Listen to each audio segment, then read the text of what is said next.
পিরোজপুরে ঝুঁকিপূর্ণ ভবনে চলছে মা ও শিশু কল্যাণ কেন্দ্রের চিকিৎসা কার্যক্রম। দীর্ঘদিন ধরে নেই প্রয়োজনীয় ওষুধ, পিল ও ইনজেকশন সরবরাহ। দুই চিকিৎসকের পরিবর্তে আছেন একজন, তিনিও অতিরিক্ত দায়িত্বে। সার্জনের অভাবে দীর্ঘ 5 বছর ধরে বন্ধ সিজারিয়ান অপারেশন। ওষুধ ও জনবল সংকটে চিকিৎসা নিতে গিয়ে বিনা সেবায় ফিরে যাচ্ছেন শত শত রোগী। ফাঁকা ওয়ার্ড, খালি বেড ও রোগীশূন্য বহির্বিভাগ দেখে বোঝার উপায় নেই এটি সদর হাসপাতাল। একসময় এখানে রোগীর ভিড় থাকলেও বর্তমানে পিরোজপুরের মা ও শিশু কল্যাণ কেন্দ্রে রোগী আসে না বললেই চলে। সবশেষ 2022 সালে এখানে সিজারিয়ান অপারেশন হয়। গত 5 বছর ধরে গাইনি চিকিৎসক না থাকায় 20 শয্যার এই সরকারি হাসপাতালে সিজারিয়ান অপারেশন সম্পূর্ণ বন্ধ।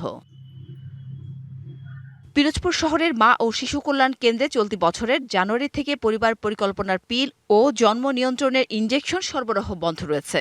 আগে এই জায়গা সিজার হইতো মহিলাদের, এখন আর এই জায়গা সিজার হয় না। এই না হওয়ার কারণে আমাকে টাকা খরচা করে বারকুলার কিনে দিয়ে সিজার করা লাগে। সাধারণ ফ্যামিলিতে এখানে আসে চিকিৎসার জন্য, সব ওষুধটাই যদি এখান থেকে পায় সাধারণ ফ্যামিলি উপকৃত হয়। বাংলা কিউআর, যেখানে নগদ পেমেন্ট সেখানে। সারা দেশে 10 লাখেরও বেশি মার্চেন্টে নগদে পেমেন্ট করুন খুব সহজে। 2 জন চিকিৎসকের পদ থাকলেও দায়িত্ব পালন করছেন মাত্র একজন। তিনিও এই কেন্দ্রের স্থায়ী দায়িত্বপ্রাপ্ত নন।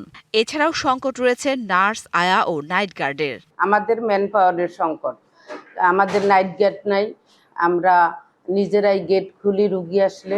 যেটুকু আমাদের দেয় সেটুকুতে আমাদের যে পরিমাণে রোগী সেই হিসেবে আমাদের সবাইকে বিতরণ করা সম্ভব হয় না। এদিকে হাসপাতাল ভবনটি জরাজীর্ণ হওয়ায় বিভিন্ন জায়গা থেকে খসে পড়ছে পলেস্তারা। সামান্য বৃষ্টি হলে পড়ছে পানি, ফলে ভোগান্তিতে পড়ছেন সেবা নিতে যাওয়া মা ও শিশু রোগীরা। সমস্যার সমাধানের আশ্বাস পরিবার পরিকল্পনা অধিদপ্তরের উপপরিচালকের। নতুন একটা মা ও শিশু কল্যাণ কেন্দ্র হওয়ার জন্য এটা অ্যাপ্রুভড হয়েছে, অনুমোদিত হয়েছে, যেটা প্রক্রিয়াধীন আছে। এখানে মা ও শিশু কল্যাণ কেন্দ্রের একটা এমও ক্লিনিকের পদটা বর্তমানে শূন্য। আমরা এই বিষয়গুলো আমাদের অধিদপ্তর পর্যায়ে যোগাযোগ করছি। ঢাকা থেকে এটা রিজিওনাল ওয়ারহাউস পর্যন্ত আসছে। রিজিওনাল ওয়ারহাউস থেকে যখন আমাদের সাপ্লাই দিবে, আমাদের মাঠে তখন এটা অ্যাভেলেবেল হয়ে যাবে। দ্রুত সমস্যা সমাধানে উদ্যোগ নেবে কর্তৃপক্ষ, দাবি স্থানীয়দের। DBC news desk.